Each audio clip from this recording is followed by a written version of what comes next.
사랑하는 성도 여러분, 오늘 본문은 바울이 로마 교회를 향해 전하는 인사처럼 보이지만 사실은 복음의 본질과 신앙의 방향을 분명하게 보여주는 말씀입니다. 우리는 이 말씀을 네 가지 구조를 따라 살펴보며 우리의 신앙을 점검하고자 합니다.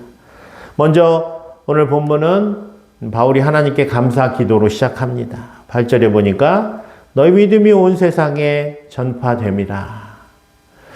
여러분, 로마 교회는요, 어떤 프로그램으로 이름이 알려진 교회가 아닙니다. 로마 교회는 믿음으로 알려진 교회입니다.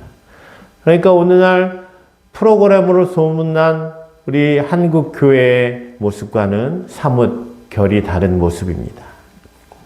또한 바울은 그들을 위해 쉬지 않고 기도했다고 말하고 있습니다. 여기서 신앙의 본질을 보는데요. 믿음은 하나님이 주신 은혜이며 그 믿음은 기도로 유지된다는 사실입니다. 그러니까 믿음이 있다고 말하는 것은 반드시 기도가 병행돼야 되며 또 기도하는 자라는 사실은 믿음이 있는 자라는 사실입니다. 이 두 가지는 동전의 양면과 같다는 것을 말해주고 있습니다. 오늘 본문에서 두 번째로 바울이 말하고 있는 것은 로마의 방문 목적과 교제에 대한 부분을 이야기하고 있습니다. 바울은 누구보다 로마를 가기를 간절히 원했습니다. 왜냐하면 로마 교회는 자생적으로 생긴 교회입니다. 바울이 직접 세운 교회가 아니기 때문에 바울은 자신이 로마에 가서 목회적으로 돌보고 양육하는 부분이 너무나 필요했다고 생각했습니다.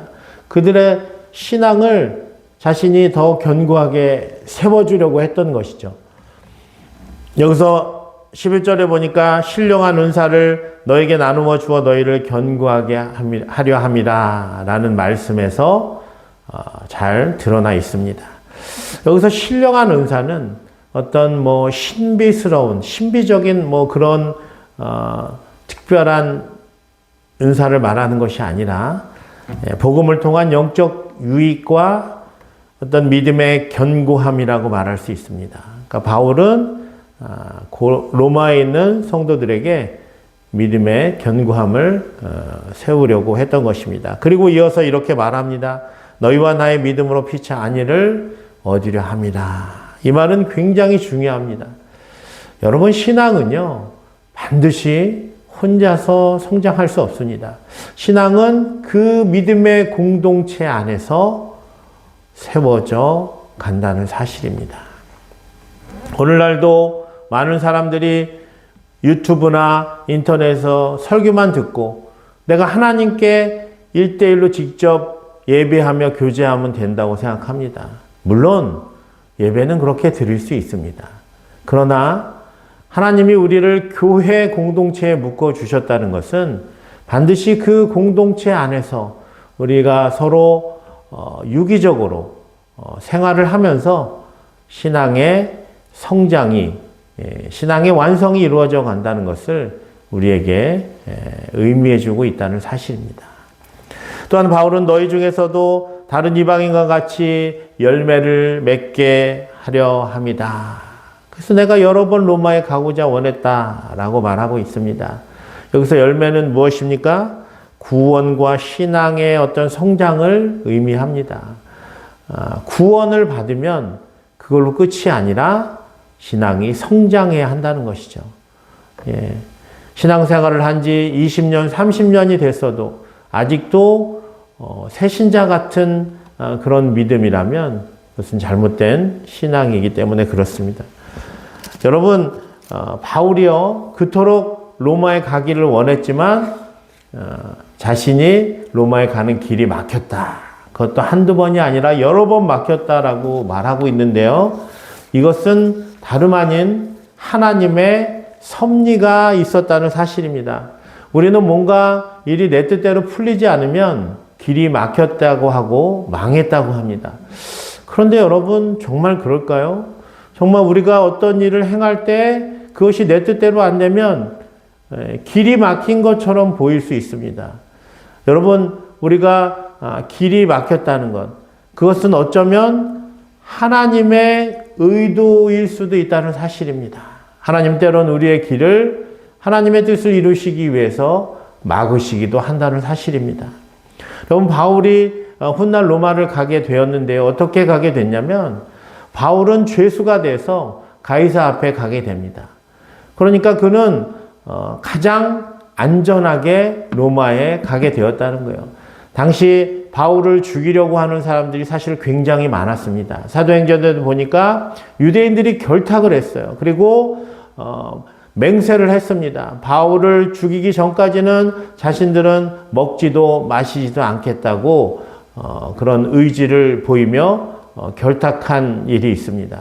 그러니까 많은 사람들이 바울을 죽이려고 했어요. 그래서 바울이 자신의 임의대로 로마에 갔다면 그는 아마 벌써 죽었을 것입니다.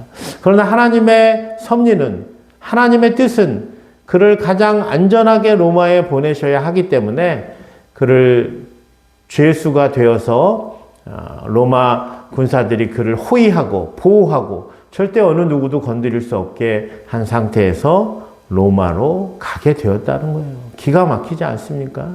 여러분, 오늘날 우리가 한숨 짓는 이런 나날들도 사실 따지고 보면 하나님의 섭리가 숨어 있다는 사실을 우리가 기억해야 합니다.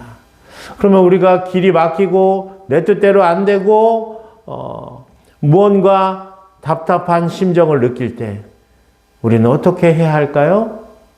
잠시 멈춰야 합니다.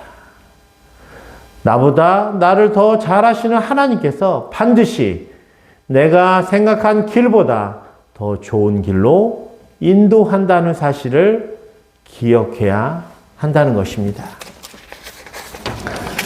세 번째로 바울은 복음에 대한 책임을 져야 한다는 것을 피력하고 있습니다.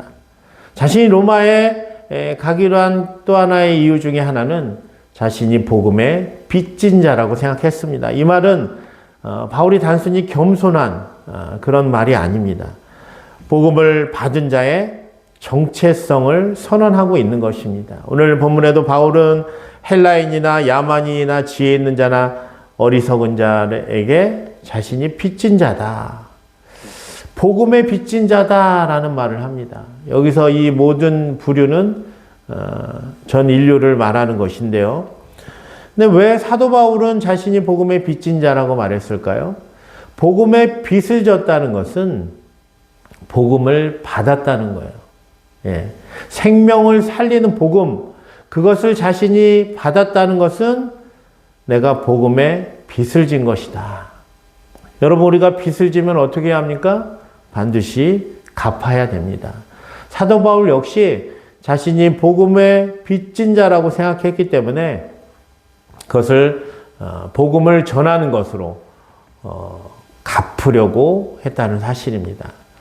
이 말은 사실 바울에게만 적용될 수 있는 말은 아닙니다. 오늘날 복음을 받은 모든 그리스도인들에게 동등하게 적용할 수 있는 말이죠. 여러분, 우리도 복음의 빚진 자입니다. 어떻게 해야 된다고요? 복음을 우리가 전하는 자로 그 빚을 갚아야 한다는 사실입니다. 생명의 복음을 받았기 때문에 그 생명을 우리가 나누어야 한다는 사실입니다. 그래서 바울은 자신이 로마에 가기로 한 부분에 대해서 이렇게 말하고 있는 것입니다.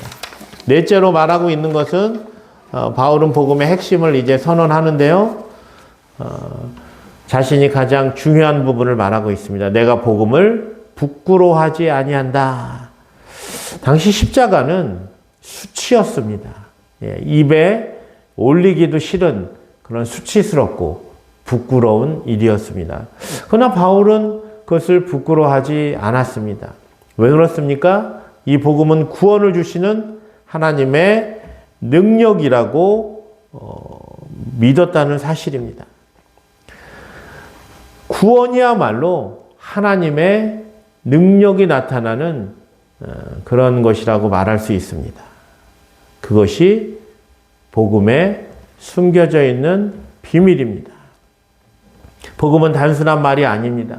실제로 사람을 변화시키는 능력입니다. 죄인을 의인으로 만들고 생명을 살리고 구원을 이루는 실제적인 능력이라고 말할 수 있습니다.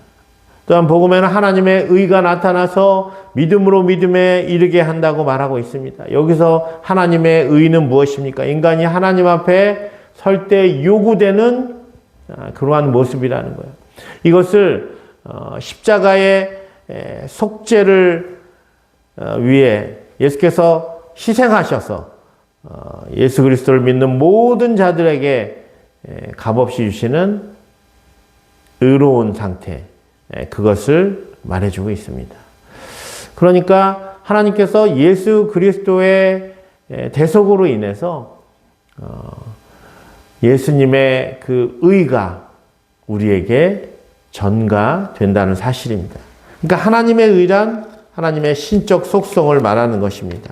그리스도를 통해 우리에게 전가된 그 의, 그것이 바로 하나님의 의라고 말하고 있습니다. 말씀을 맺겠습니다.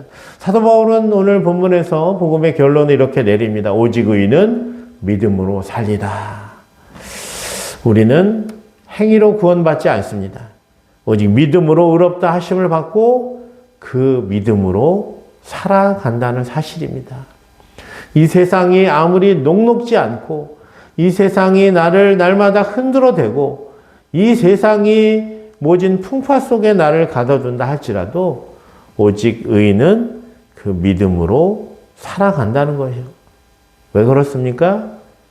그 믿음이 우리를 이 땅에서 믿음으로 살아가게끔 우리에게 능력을 베풀어 주신다는 사실입니다.